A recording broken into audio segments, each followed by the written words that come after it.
Hello student, मैं कमल एक बार फिर से आपका स्टडी ग्रुप IQ चैनल में हार्दिक स्वागत करता हूं। आज मैं इलेक्ट्रोस्टैटिक्स का पार्ट नंबर 10 जिसमें इलेक्ट्रिक फ्लक्स चल रहा है। अभी इलेक्ट्रिक फ्लक्स में मैंने इलेक्ट्रिक फ्लक्स क्या होता है, इलेक्ट्रिक फ्लक्स की परिभाषा दी थी। इलेक्ट्रिक फ्लक्स एक किस प्रकार की क्वांटिटी है, ठीक है। मैथमेटिकल प्रोसेस क्या होता है, इलेक्ट्रिक फ्लक्स किस पे डिपेंड करता है, ये हमने पिछली क्लास में दे दिया है, ठीक है। जिन्होंने नहीं देखा है जाकर के पिछली क्लास देख लें, ठीक है। देखिए बच्चों, क्या होता है कि अगर आप चैनल पर नए हैं तो पिछली चीजें जब तक पिछला कॉन्सेप्ट जब तक नहीं देखते हैं तब तक अगला कॉन्सेप्ट समझ में नहीं आता है। तो हम यही चाहेंगे कि आप पिछला कॉन्सेप्ट जाकर के पिछली क्लास देख लीजिए। और देखिए बच्चों, पूरा वीडियो देखा करिए, ठीक है। स्किप करने की कोशिश न करें ताकि आपको अच्छे तरीके से हर चीज क्लियर समझ में आए, ठीक है। तो फिजिक्स जो है, फिजिक्स नॉलेज जो है, आपको बहुत बेहतर ढंग से मैं स्टडी कराऊंगा। ये मेरी गारंटी है कि आपको जीरो से एकदम अपर लेवल तक ले जाने की कोशिश करूंगा और पूरा का पूरा मैं कवर करूंगा, ठीक है। इसकी गारंटी मेरी है। आप लगातार मेरे साथ बने रहें और पेन कॉपी लेकर के उसको लगातार नोट करते रहें, ठीक है। एक एक टॉपिक को अच्छे तरीके से कवर करिए, ठीक है। मैं एक एक क्वेश्चन को अच्छे तरीके से कवर कराऊंगा और बहुत ही बेहतर तरीके से, बहुत बेटर तरीके से मैं आपको स्टडी कराऊंगा, ये मेरी गारंटी है, ठीक है। तो देखिए आगे बढ़ते हैं। यहां पर एक हमने बहुत प्यारा सा क्वेश्चन लिया है। देखिए एग्जांपल में अ सिलेंडर ऑफ रेडियस, एक सिलेंडर का मतलब, यहां पर सिलेंडर का मतलब है बेलन। एक बेलन जिसकी त्रिज्या क्या है, स्मॉल r है, एंड लेंथ, इसकी लंबाई क्या है, स्मॉल l है। In is place in an electric field, यह इलेक्ट्रिक फील्ड में रखा गया है। Is in such way that axis of the cylinder, मतलब कि यह यक्ष अक्ष के समांतर रखा गया है। कह रहा है is parallel to the field the flux of through the cylindrical surfaces. तो कह रहा है कि इसका टोटल फ्लक्स कितना होगा, यही ज्ञात करना है। देखिए क्वेश्चन क्या कर रहा है बच्चों, थोड़ा समझिएगा। एक सिलेंडर है जो यक्ष अक्ष पे रखा गया है, जिसकी लेंथ क्या है, जिसकी लेंथ स्मॉल l है, और इलेक्ट्रिक फील्ड जो है ये है, और इसकी रेडियस क्या है, स्मॉल r है। तो कह रहा है कि इस पे टोटल फ्लक्स कितना होगा। तो बात समझिए, हमने कहा था कि अब यहां पर देखिए ये जो फ्लक्स दिख रहा है ये इनकमिंग फ्लक्स है। इनकमिंग फ्लक्स का मतलब यहां से इलेक्ट्रिक फील्ड लाइन क्या कर रही है, अंदर प्रवेश कर रही है, तो इसका मतलब इनकमिंग फ्लक्स है। तो इसको हम क्या मान लेते हैं बच्चों, φ1 मान लेते हैं। अब यहां पर ये इस पोर्शन में यहां पर फ्लक्स को हम क्या मान लेते हैं, φ2 मान लेते हैं। और ये वाला बाहर निकल रहा है तो ये कौन सा फ्लक्स होगा, आउट गोइंग फ्लक्स होगा। आई बात समझ में, ठीक है।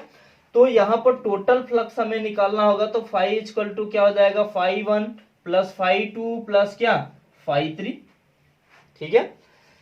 अब यहां पर देखिए यह बहुत ही अच्छा क्वेश्चन है। यहां पर हमने क्या मान रखा, ये इनकमिंग फ्लक्स है और ये आउटगोइंग फ्लक्स है, और ये जो है इसके सरफेस वाला फ्लक्स है। तो हमने मान लिया φ1 φ2 φ3। अगर टोटल फ्लक्स निकालेंगे तो यहां से इनको क्या कर लेंगे, ऐड कर लेंगे। अब बात समझिए, तो फ्लक्स फाई बराबर फार्मूला क्या होता है, फाई इक्वल टू होता है E A cos थीटा, ठीक है, E A cos थीटा। तो यहां से यह जो है φ1 की अगर वैल्यू हम निकालेंगे, यहां समझते हैं, यहां देख लीजिए, φ1 की वैल्यू निकालेंगे तो क्या हो जाएगा, -E इंटू ए। क्लियर, समझ में आया। तो माइनस हमने क्यों लगाया बच्चों, क्योंकि देखिए पिछले कॉन्सेप्ट में मैंने बताया था कि जो इनकमिंग फ्लक्स होता है वो क्या होता है, ऋणात्मक होता है, क्योंकि उनमें जो फ्लक्स का जो डायरेक्शन होता है वो अपोजिट होता है एरिया वेक्टर के, ठीक है। अब देखिए यहां से अगर हम यहां इसकी φ3 की बात करें, φ3, ठीक है, अभी φ3 की बात करते हैं, तो यह कौन सा फ्लक्स होगा, आउटगोइंग फ्लक्स होगा। तो इसकी वैल्यू क्या होगी, E इंटू ए, ठीक है। अब हमें φ1 की वैल्यू मिल गई -EA और φ3 की वैल्यू मिल गई +EA। अब हमें φ2 की वैल्यू मेजर करना है। φ2 की वैल्यू क्या होगी, तो हमने बताया था कि किसी भी बॉडी के जो एरिया वेक्टर होता है, एरिया वेक्टर किसी भी बॉडी के, जैसे मान लेते हैं अगर ये जो है व्हाइट बोर्ड, अगर ये कोई प्लेन है तो इसका एरिया वेक्टर कहाँ होगा, तो इसके परपेंडिकुलर होगा यानी इसके लंबवत होगा। तो यह जो सिलेंडर है यहां पर इसका एरिया वेक्टर कहाँ होगा बच्चों, इसके परपेंडिकुलर होगा। तो इसका मतलब है इलेक्ट्रिक फील्ड और एरिया वेक्टर के बीच का जो एंगल होगा वो कितना बनेगा, 90 डिग्री। तो फाई टू इक्वल टू क्या हो जाएगा, ई ए कॉस थीटा। तो कॉस थीटा के स्थान पर ई ए कॉस 90 डिग्री रखेंगे तो इसकी वैल्यू क्या हो जाएगी, 0 हो जाएगी। तो यहाँ पर रख देते हैं ई इंटू ए कॉस 0 अंश यहाँ पर है बच्चों, तो कॉस 0 की वैल्यू 1 होती है, प्लस इसकी वैल्यू लिखेंगे ई ए कॉस 90, कॉस 90 की वैल्यू क्या होती है, 0 होती है। और यहाँ पर लिखेंगे प्लस का ई ए कॉस 0 अंश की वैल्यू 1 होती है। तो यहाँ पर ये इससे कैंसिल हो जाएगा, इसकी वैल्यू क्या है, 0। तो यहाँ पर प्यारे साथियों यहाँ पर कौन सा ऑप्शन सही होगा, ये डी वाला ऑप्शन, यानी टोटल फ्लक्स क्या होगा, 0 आएगा। अंडरस्टूड, ठीक है। यहाँ पर देखिए हमने क्या कहा कि अगर टोटल फ्लक्स निकालना होगा तो ये इनकमिंग फ्लक्स होगा और ये आउटगोइंग फ्लक्स होगा, यानी फ्लक्स रेखाएं बाहर जा रही हैं, यहाँ से प्रवेश कर रही हैं। तो ये माइनस का होगा, माइनस ई ए, यहाँ पर प्लस ई ए आएगा। और बीच वाला जो फ्लक्स यहाँ पर निकलेगा वो क्या होगा, ई ए कॉस थीटा होता है। लेकिन यहाँ पर एरिया वेक्टर इसका क्या होगा, एरिया वेक्टर परपेंडिकुलर होगा, यानी इसके सिलेंडर के परपेंडिकुलर होगा। तो उसके बीच का एंगल 90 डिग्री होगा। तो यहाँ से ये भी क्या हो जाएगा, 0 हो जाएगा। तो दिस इज राइट आंसर, ये क्या होगा, 0 होगा। ठीक है,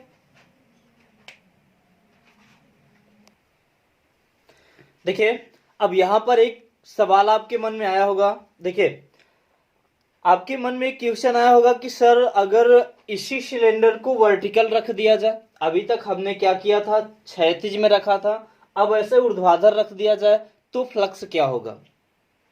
बहुत ही नॉर्मल कॉन्सेप्ट, बहुत ही अच्छा कॉन्सेप्ट है, बहुत ही सरल कॉन्सेप्ट है, करना कुछ भी नहीं है। देखिए हमने क्या बनाया यहाँ पर केस, यदि सिलेंडर को वर्टिकल रखा जाए यानी क्षैतिज नहीं ऊर्ध्वाधर में रख दिया जाए, यानी वाई अक्ष पे रख दिया जाए इस तरीके से, तो यहाँ पर फ्लक्स क्या होगा।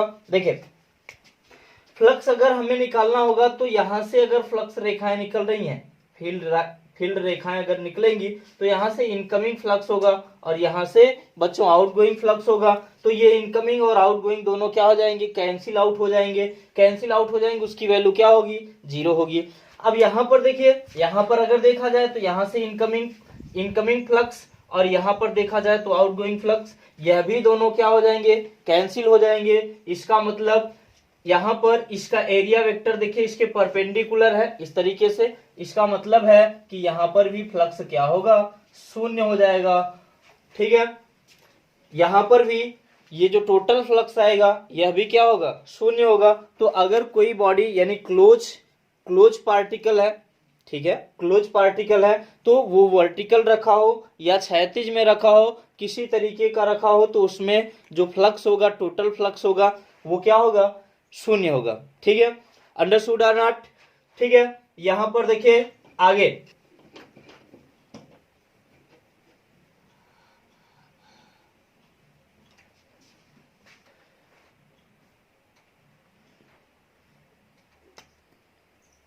देखिए बच्चों, अगला क्वेश्चन है,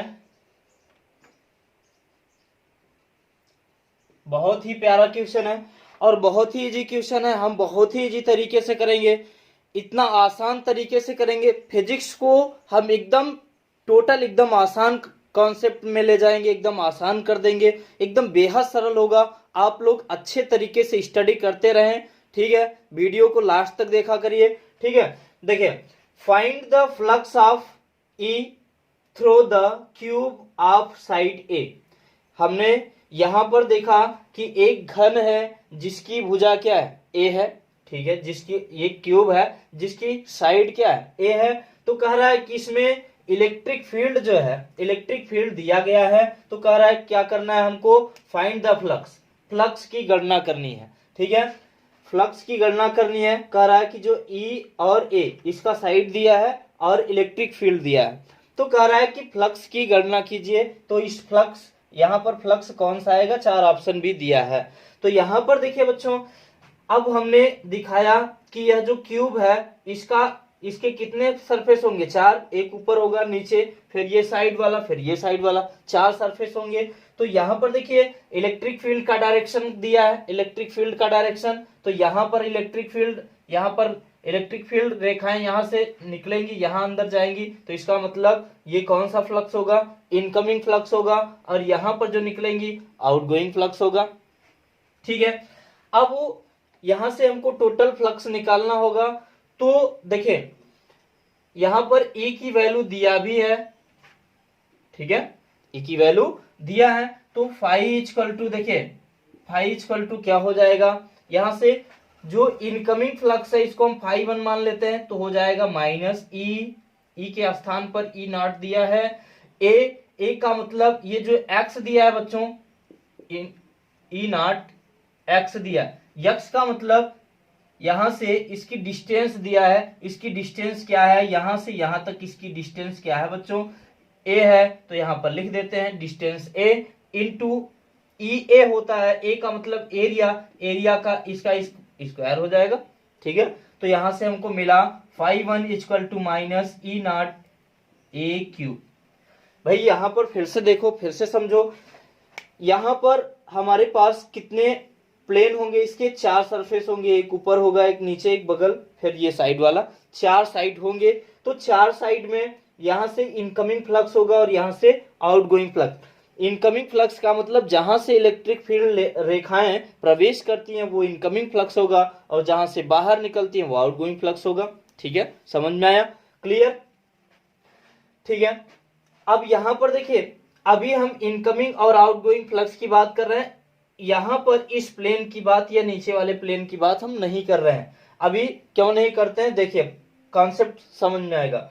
देखिए तो हमने क्या लिखा, फाई इक्वल टू ई ए होता है, ई ए होता है, तो ई के स्थान पर ई नॉट दिया है, ई नॉट हमने रख दिया, यहां पर यक्स दिया है, यक्स ये यहां पर इसके बीच की डिस्टेंस है, यानी यक्स ये है, इसके बीच की डिस्टेंस, तो हमने रख दिया ए इंटू एरिया जो होता है क्या होगा, लंबाई गुणित चौड़ाई, इसका मतलब एरिया ए का स्क्वायर हो जाएगा, तो हमने रखा minus E naught a cube. ठीक है, समझ में आया। ठीक है, आगे देखते हैं, फाई 2 की बात करें, आउटगोइंग फ्लक्स की बात करें, तो यह भी होगा ई नॉट यक्स का मतलब इसके बीच की डिस्टेंस, यहां से देखिए तो ये डिस्टेंस हमारे पास क्या है, एरिया का मतलब एरिया का स्क्वायर करेंगे, तो यहां पर जो है, ठीक है, तो इसका जो एरिया का स्क्वायर करेंगे तो क्या करेंगे, देखिए यहां से यहां तक इसके बीच की डिस्टेंस, अब यहां से यहां तक की डिस्टेंस हम रखेंगे, तो देखिए यहां से यहां तक डिस्टेंस रखेंगे, तो यहां पर हम क्या रख देंगे, 2a। ठीक है, क्लियर, और इसका जो एरिया होगा वो क्या होगा, ए स्क्वायर, तो यहां से हो जाएगा ई नॉट इंटू 2a क्यूब हो जाएगा। क्लियर, फिर से समझिए, यहां पर क्या था, हमने लिखा ई नॉट, और यहां पर हम किस पृष्ठ की बात कर रहे हैं, इस पृष्ठ की बात कर रहे हैं, देखिए आउटगोइंग फ्लक्स की बात कर रहे हैं, पी क्यू आर एस, इस पृष्ठ की बात कर रहे हैं, यहां पर लिख भी सकते हैं phi P Q R S, इसको लिख सकते हैं ए बी सी डी। ठीक है, तो ये इनकमिंग फ्लक्स होगा और ये आउटगोइंग फ्लक्स होगा। तो पी क्यू आर एस की बात करेंगे तो यहां से यहां तक डिस्टेंस लेंगे भाई, यहां से यहां तक लेंगे, क्लियर, यहां से यहां तक का डिस्टेंस क्या है, 2a, तो हमने लिख दिया 2a, और इसका एरिया क्या होता है, ए स्क्वायर, तो हमने ए स्क्वायर लिख दिया। अब टोटल फ्लक्स फाइंड करेंगे, टोटल फ्लक्स फाइंड करेंगे, तो हमने, अब देखिए टोटल फ्लक्स जब फाइंड करेंगे तो यहां पर ये जो ए बी क्यू पी ये वाला पृष्ठ दिख रहा है, इसका देखिए एरिया वेक्टर इसके क्या होगा, परपेंडिकुलर होगा, एरिया वेक्टर परपेंडिकुलर, समझ में आया। अगर एरिया वेक्टर परपेंडिकुलर होगा तो इसका इलेक्ट्रिक फील्ड देखिए, इसके बीच का डायरेक्शन, इसके बीच का एंगल कितना होगा, 90 डिग्री। जब 90 डिग्री होगा तो यहाँ पर बीच में इसका फ्लक्स क्या होगा, शून्य होगा। तो यहां से हम लिख सकते हैं कि flux A B C D plus P Q R S, flux P Q R S. ठीक है, बीच वाले का हमने क्यों नहीं लिया, क्योंकि एरिया वेक्टर और इलेक्ट्रिक फील्ड के बीच का जो एंगल होगा प्यारे बच्चों वो 90 डिग्री होगा, और इसके बीच जब 90 डिग्री का एंगल बनता है तो फ्लक्स जो होगा वो क्या होता है, शून्य होता है। आई बात समझ में? यस, ठीक है। आगे देखते हैं, यहां पर लिखेंगे माइनस का ई नॉट ए स्क्वायर प्लस ये कितना है 2e नॉट, सॉरी यहाँ पर ए क्यूब है, ए क्यूब लिख देंगे। तो यहाँ पर अगर इसको घटाएंगे माइनस करेंगे तो ई नॉट ए क्यूब आएगा। ठीक है, तो कौन सा ऑप्शन सही है? Option number B. तो ये बहुत ही प्यारे क्वेश्चन होते हैं, बहुत ही सरल क्वेश्चन होते हैं, बहुत ही आसान तरीके से हम करेंगे। कोई भी डाउट, अगर कोई भी डाउट आता है तो हमें हमारे नंबर 79 85 36 38 59 पर, ठीक है, व्हाट्सअप कर सकते हैं। कोई भी समस्या अगर आपको आ रही है तो उस समस्या को हम प्रोवाइड करेंगे अच्छे तरीके से, फिर से अगली क्लास में या आपके व्हाट्सएप नंबर पर हम उसी को वहीं पर क्लियर कर देंगे। ठीक है, समझ में आ रहा है? ठीक है, आगे बढ़ते हैं। नेक्स्ट टॉपिक देखेंगे बच्चों। देखिए नेक्स्ट टॉपिक जो है ये भी काफी इंटरेस्टिंग टॉपिक है, ये भी और बहुत ही सरल है, बहुत ही इजी तरीके से हम बताएंगे, बहुत ही इजी तरीके से आप पढ़ेंगे। देखिए वैद्युत द्विध्रुव या इलेक्ट्रिक डाइपोल क्या होता है? इलेक्ट्रिक डाइपोल, जैसे अगर हम कोई मॉलिक्यूल ले, जैसे या कोई, जैसे मान लीजिए हमने लिया H2O, ठीक है, तो हाइड्रोजन के कितने एटम है? 2, हाइड्रोजन के 2 एटम है और ऑक्सीजन का एक ही एटम है। तो यहां पर क्या है कि हाइड्रोजन पे डबल प्लस और ऑक्सीजन पे कितना माइनस होता है? डबल माइनस होता है। ठीक है, तो जो माइनस चार्ज होगा, माइनस चार्ज इलेक्ट्रिक फील्ड के कारण इस पर भी फोर्स लगेगा और पॉजिटिव चार्ज के कारण भी, पॉजिटिव चार्ज पर भी इलेक्ट्रिक फोर्स के कारण, सॉरी इलेक्ट्रिक फील्ड के कारण क्या लगेगा? इलेक्ट्रिक फोर्स लगेगा उस पर। ठीक है, तो यहां पर देखिए अगर हमने यहां पर 2 लाइक चार्जेस यहां पर लिया हमने, यहां पर अपोजिट चार्ज है माइनस और प्लस, माइनस क्यू और प्लस क्यू एक दूसरे को, अब देखिए इनके बीच अट्रैक्टिव फोर्स लगेगा, अट्रैक्टिव फोर्स लगेगा तो E यहां पर क्या हो जाएगा? फोर्स इक्वल टू क्या हो जाएगा? E इंटू या Q इंटू E, यही तो होगा। ठीक है, जब इलेक्ट्रिक फील्ड इंटेंसिटी पढ़ा रहे थे तो वहां पर ये आया था। ठीक है, इसके बारे में हमने अच्छे तरीके से बेहद विस्तार में इसका इंट्रोडक्शन दिया है। ठीक है, अब देखिए तो अब इसकी परिभाषा क्या है? वैद्युत द्विध्रुव 2 समान तथा विपरीत आवेश, समान का मतलब इनका जो मैग्नीट्यूड है, जो परिमाण है, वो परिमाण तो समान होगा, परिमाण तो समान होगा, बट इन पर जो चार्ज यानी जो ये है, ये पॉजिटिव और नेगेटिव, यानी ये एक दूसरे से विपरीत, यानी परिमाण में तो समान होंगे लेकिन डायरेक्शन में विपरीत होंगे, तो आवेश से मिलकर बना होता है। ये एक दूसरे से सूक्ष्म तथा नियत दूरी पर स्थित होते हैं। इनके बीच की जो डिस्टेंस होती है वो कांस्टेंट होती है, वो बदलती नहीं है। यहां पर हमने दिखाया है 2L। ठीक है, तो इंग्लिश में system of 2 equal and opposite charge separated by a small fixed distance is called a dipole. तो इसमें भी वही चीज, यानी एक दूसरे से सूक्ष्म तथा नियत दूरी पर स्थित होते हैं। आई बात समझ में आई? ठीक है, आगे बढ़ते हैं। अब यहां पर अगर हम बात करें इलेक्ट्रिक या डाइपोल एक्सेस की बात करें, ठीक है, डाइपोल एक्सेस की बात करें कि डाइपोल एक्सेस क्या होता है? डाइपोल एक्सेस का मतलब ये होता है कि माइनस क्यू और प्लस क्यू आवेश को जो रेखा मिलाती है, यहां पर देख लीजिए डाइपोल, ठीक है, डाइपोल एक्सिस क्या होता है? डाइपोल एक्सिस का मतलब कि जो रेखा यानी जो लाइन माइनस आवेश और प्लस क्यू आवेश, माइनस क्यू आवेश और प्लस क्यू आवेश को मिलाती है, उसी को हम क्या बोलेंगे? डाइपोल एक्सिस बोलते हैं। यानी जो रेखा माइनस क्यू तथा प्लस क्यू आवेश को क्या करती है बच्चों? मिलाती है, उसे क्या बोलेंगे? डाइपोल एक्सिस बोलेंगे। ठीक है, बात समझ में आई? कहने का मतलब कि जो रेखा माइनस क्यू चार्ज और प्लस क्यू चार्ज को जो मिला रही है, ये वाली रेखा, इसी को हम क्या बोलेंगे? डाइपोल एक्सिस बोलेंगे। ठीक है, अब आगे बढ़ेंगे, नेक्स्ट टॉपिक है। अब यहां पर बच्चों देखिए डाइपोल लेंथ क्या होता है, इसको तो समझकर देखकर इसकी परिभाषा ही ऐसे ही बता सकते हैं कि आवेशों के बीच की डिस्टेंस को हम क्या बोलते हैं, डाइपोल लेंथ बोलेंगे। समझ में आया, क्लियर। डाइपोल मोमेंट क्या होता है, ये भी बहुत ही कई बार यूपी बोर्ड में कई बार पूछा जा चुका है, ठीक है। हर वर्ष लगभग किसी न किसी सेट में जरूर पूछ लिया जाता है। तो डाइपोल मोमेंट क्या होता है जरा समझते हैं। डाइपोल मोमेंट का मतलब है वैद्युत द्विध्रुव आघूर्ण, इलेक्ट्रिक डाइपोल मोमेंट, वैद्युत द्विध्रुव आघूर्ण।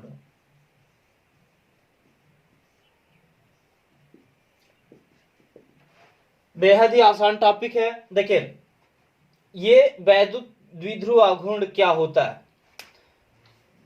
तो यहां पर एक चार्ज लीजिए, चार्ज के बीच की डिस्टेंस यानी आवेश और उसके बीच की दोगुनी दूरी के गुणनफल को हम क्या बोलेंगे, वैद्युत द्विध्रुव आघूर्ण। तो लिखेंगे आवेश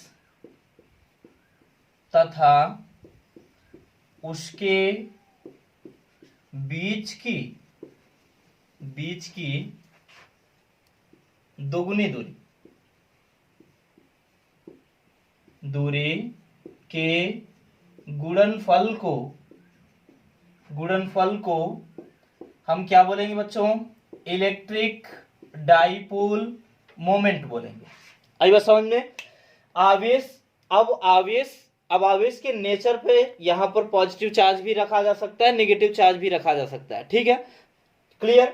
तो यहां पर लिखेंगे आवेश तथा उसके बीच की दोगुनी दूरी के गुणनफल को हम क्या बोलेंगे, इलेक्ट्रिक डाइपोल मोमेंट बोलेंगे, ठीक है। अब यहां से बात करते हैं कि इलेक्ट्रिक डाइपोल मोमेंट जो होगा उसका डायरेक्शन क्या होगा। यहां पर हमने माइनस क्यू चार्ज रखा, यहां पे प्लस क्यू चार्ज, ठीक है बच्चों। तो यहां पर इलेक्ट्रिक फील्ड का जो डायरेक्शन है, तो आपने पहले ही मैंने बताया है कि जो इलेक्ट्रिक फील्ड लाइन होती है वो प्लस क्यू चार्ज से निकलती हैं और माइनस क्यू चार्ज पे समाप्त हो जाती हैं, क्लियर। तो यहां से इलेक्ट्रिक फील्ड का डायरेक्शन प्लस से माइनस की ओर होगा, लेकिन यहां पर बच्चों जो फोर्स का डायरेक्शन होगा, फोर्स का डायरेक्शन ये क्या बताता है, अगर पॉजिटिव चार्ज है तो पॉजिटिव चार्ज पर जो फोर्स लगेगा वो इलेक्ट्रिक फील्ड के डायरेक्शन में होगा और नेगेटिव चार्ज पर इलेक्ट्रिक फील्ड के अपोजिट साइड में होता है, ठीक है। तो यहां से जो इलेक्ट्रिक डाइपोल का डायरेक्शन होगा वो इलेक्ट्रिक पोल का डायरेक्शन नेगेटिव चार्ज से पॉजिटिव चार्ज की ओर होता है, क्लियर, ठीक है।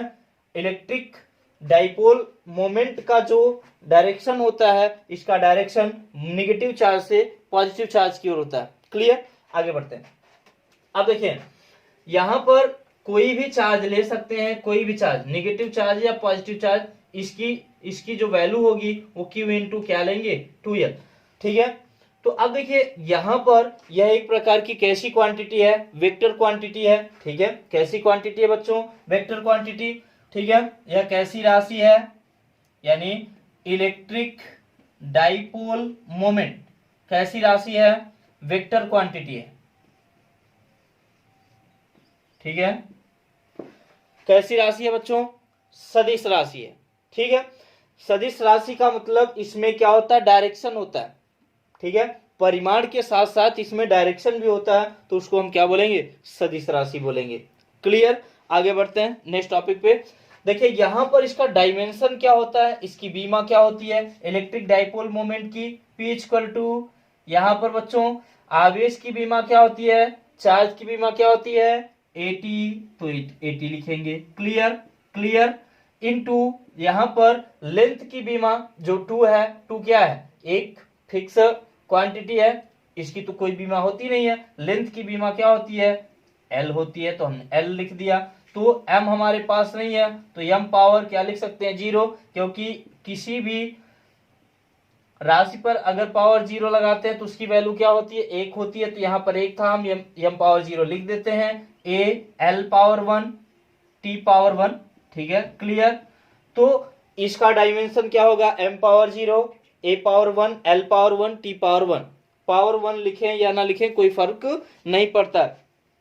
अब यहां पर बच्चों इसके यूनिट की बात करें, एसआई यूनिट क्या होती है इंटरनेशनल सिस्टम में, इसका यूनिट क्या होता है, यूनिट मतलब मात्रक क्या होता है। तो यहां से देख लीजिए P इक्वल टू क्या है, Q इंटू 2L, ठीक है। आवेश की भी सॉरी आवेश का यूनिट क्या होता है बच्चों, कूलाम, ठीक है।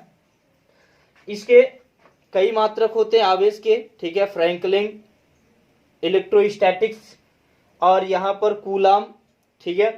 तो इसकी यूनिट हमेशा हम एसआई यूनिट ही मानते हैं। एसआई यूनिट, ये आवेश की एसआई यूनिट क्या है, कूलाम, और लेंथ की यूनिट क्या होती है, मीटर। तो कूलाम इंटू मीटर हो जाएगा। लेकिन अगर हम सीजीएस सिस्टम में इसकी यूनिट की बात करें तो वो होता है डिवाइड, ठीक है, डिवाइड।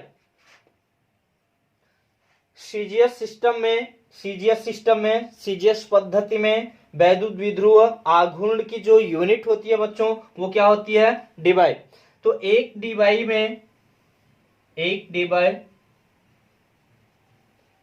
में अब कितना कूलाम होता है, ये होता है 3.3 इंटू 10 पावर माइनस 30 कूलाम, ठीक है, समझ में आया। कूलाम इंटू मीटर हो जाएगा, कूलाम इंटू मीटर, क्लियर। तो हमने बताया कि आवेश तथा उसके बीच की दोगुनी दूरी के गुणनफल को क्या बोलते हैं, इलेक्ट्रिक डाइपोल मोमेंट बोलते हैं, क्लियर। उसके बाद फिर हमने क्या बताया कि यह इलेक्ट्रिक डाइपोल मोमेंट एक प्रकार की वेक्टर क्वांटिटी है। इलेक्ट्रिक डाइपोल मोमेंट का जो डायरेक्शन होता है नेगेटिव चार्ज से पॉजिटिव चार्ज की ओर होता है। अब देखेंगे इसकी बीमा जो है डायमेंशन क्या होता है, m पावर 0 ALT, ठीक है। एसआई पद्धति में इसका जो मात्रक होता है क्या होता है, कूलाम इंटू मीटर होता है। लेकिन सीजीएस पद्धति में इसका यूनिट जो होता है बच्चों डिवाई होता है। एक डिवाई में 3.3 into 10 power minus 30 coulomb into metre होता है, ठीक है।